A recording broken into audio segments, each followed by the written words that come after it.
Hello बच्चों, word warrior channel में आपका स्वागत है। आप कैसे हैं? आशा है स्वस्थ होंगे और अपनी पढ़ाई सुचारू रूप से कर रहे होंगे। इससे पहले के एपिसोड में हमने आपको अक्षर, शब्द और वाक्य के प्रकार बताए थे कि किस प्रकार से ये बनते हैं। आज हम आपको बता रहे हैं कि वाक्य के कितने भेद होते हैं या वाक्य कितने प्रकार के होते हैं। वाक्य के भेद। मुख्य रूप से वाक्य दो प्रकार के होते हैं। पहला रचना के आधार पर और दूसरा अर्थ के आधार पर। किस प्रकार वाक्यों की रचना होती है इसके आधार पर एक भेद होता है और दूसरा वाक्यों का अर्थ कैसे निकलता है उसके आधार पर वाक्य का भेद होता है। रचना के आधार पर वाक्य तीन प्रकार के होते हैं: सरल वाक्य, मिश्रित वाक्य और संयुक्त वाक्य। अर्थ के आधार पर वाक्य 8 प्रकार के होते हैं, जैसे विधानवाचक, निषेधवाचक, आज्ञावाचक, प्रश्नवाचक, विस्मयादिबोधक, संदेहवाचक, इच्छावाचक और संकेतवाचक।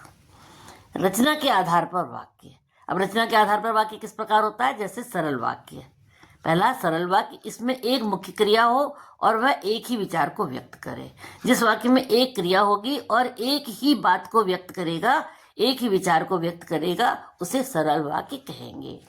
मिश्र या मिश्रित वाक्य, इसमें क्या होता है? एक मुख्य उपवाक्य के साथ एक या अधिक आश्रित उपवाक्य जुड़े होते हैं। मतलब एक वाक्य होगा और उस पर निर्भर रहने वाले एक या उससे अधिक वाक्य होंगे, उसको हम मिश्रित वाक्य कहेंगे। तीसरा होता है संयुक्त वाक्य। संयुक्त वाक्य क्या होते हैं? जिसमें दो या दो से अधिक स्वतंत्र उपवाक्य होते हैं और वो किसी भी संयोजक शब्द के द्वारा जुड़े होते हैं। मतलब दो या दो से अधिक वाक्य भी, उपवाक्य भी होंगे और संयोजक शब्दों से जुड़े होंगे, उन्हें संयुक्त वाक्य कहेंगे। अब दूसरा है अर्थ के आधार पर वाक्य।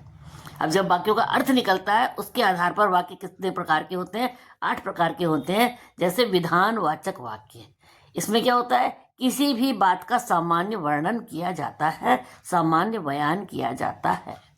निषेधवाचक, निषेधवाचक वाक्य में क्या होता है? किसी भी कार्य के लिए मना किया जाता है, वो निषेधवाचक वाक्य होता है। आज्ञावाचक वाक्य, इसमें क्या होता है? किसी भी प्रकार का कोई आदेश दिया जाता है या कोई अनुमति ली जाती है, उसे आज्ञावाचक वाक्य कहते हैं। प्रश्नवाचक वाक्य, इसमें किसी भी तरह का कोई प्रश्न या सवाल पूछा जाता है, उसे प्रश्नवाचक वाक्य कहते हैं। विस्मयादिबोधक वाक्य, अब विस्मयादिबोधक में क्या होता है? आश्चर्य या भावनाएं व्यक्त की जाती हैं उसमें।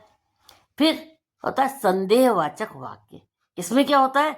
किसी भी प्रकार का कोई भी संदेह व्यक्त किया जाता है या कोई आने वाली संभावना होती है उसको व्यक्त किया जाता है, उसको संदेहवाचक वाक्य कहते हैं। इच्छावाचक वाक्य, इच्छा या कामना को व्यक्त करता है। इसमें इस तरह के वाक्यों में कोई इच्छा होती है या कोई अपनी कामना होती है, उसको व्यक्त किया जाता है। संकेतवाचक वाक्य, यह क्रिया के आपसी संबंध को दर्शाते हैं। एक क्रिया का दूसरे क्रिया के साथ क्या संबंध है उसको दर्शाया जाता है। ये संकेतवाचक वाक्य होते हैं। ये वाक्य के सामान्य और महत्वपूर्ण भेद हैं जो हिंदी व्याकरण में पढ़ाए जाते हैं। यदि आपको ये एपिसोड पसंद आया हो तो कृपया लाइक करें, सब्सक्राइब करें और बेल आइकन को दबाना ना भूलें।